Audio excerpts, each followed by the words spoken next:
Welcome to தமிழன் recipe. இன்றைக்கி நம்ம என்ன பார்க்க போகிறோம்னா, ஒரு சூப்பரான டேஸ்டான ஹெல்த்தியான பெஸ்ட் மெடிசன் தூதுவளை துவையல் எப்படி செய்கிறது அப்படிங்கிறதான் பார்க்க போகிறோம்.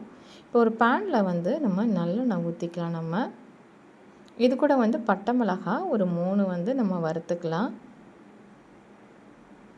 இப்போ வெள்ளை உளுந்து 1 டேபிள் ஸ்பூன், கருப்பு உளுந்து 1 டேபிள் ஸ்பூன், கடலைப்பருப்பு 1 டேபிள் ஸ்பூன். இந்த துவையல் ரொம்பவே நல்லாயிருக்கும். ஒரு ஹெல்த்தியான ஒரு பாரம்பரியமான தூதுவளை துவையல். இது சளி பிடிச்சிருக்கும் போது இது நம்ம கொடுத்தோம் அப்படின்னா ரொம்பவே சளிக்கு நல்லது, சளியை எடுத்து போடும். இப்போ இது நல்லா நம்ம வறுத்த பிறகு இஞ்சி பூண்டு கொஞ்சம் கொஞ்சம் போட்டுக்கலாம். இது கூட மிளகு 1 டேபிள் ஸ்பூன், ஜீரகம் ஒரு அரை டேபிள் ஸ்பூன்.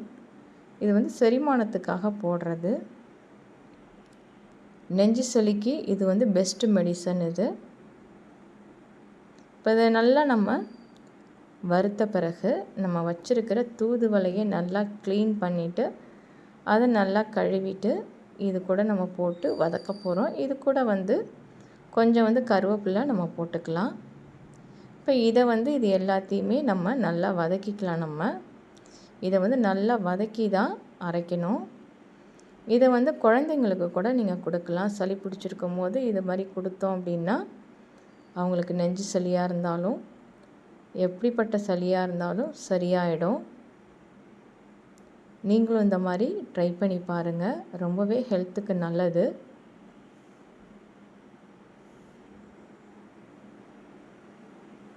இதை நம்ம நல்லா எண்ணெயிலே நல்லா வதக்கணும். வதக்கின பிறகு கொஞ்சம் ஒரு புளி போட்டுக்கலாம் புளிப்புக்காக. அது கூட லைட்டாக பெருங்காயத்தூள்,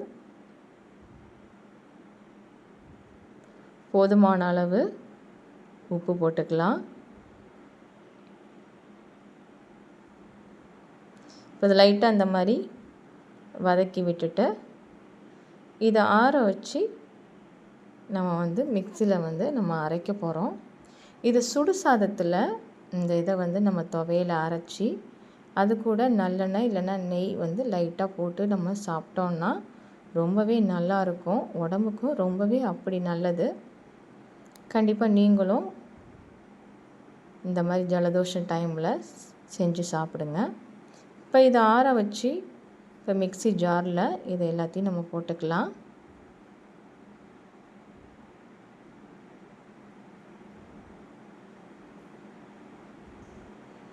இது கூட கொஞ்சம் நம்ம தண்ணி ஊற்றி அரைக்க போகிறோம்.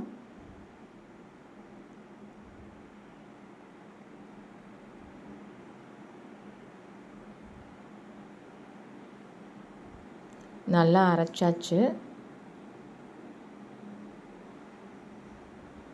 இதை சுடுசாதத்தில் போட்டு நல்லெண்ணெயோ நெய்யோ ஊற்றி நம்ம சாப்பிட்டோம் அப்படின்னா ரொம்பவே நல்லாயிருக்கும். ஹெல்த்துக்கும் அவ்வளோ நல்லது. இது பெஸ்ட்டு மெடிசன் எல்லாத்துக்குமே. ஆஸ்துமாவுக்கு, சளிக்கு, நெஞ்சு சளிக்கு ரொம்பவே நல்லது. கண்டிப்பாக நீங்களும் ட்ரை பண்ணி பாருங்கள். நம்ம சேனலை சப்ஸ்கிரைப் பண்ணாதவங்க சப்ஸ்கிரைப் பண்ணுங்கள், லைக் பண்ணுங்கள், ஷேர் பண்ணுங்கள், கமெண்ட் பண்ணுங்கள்.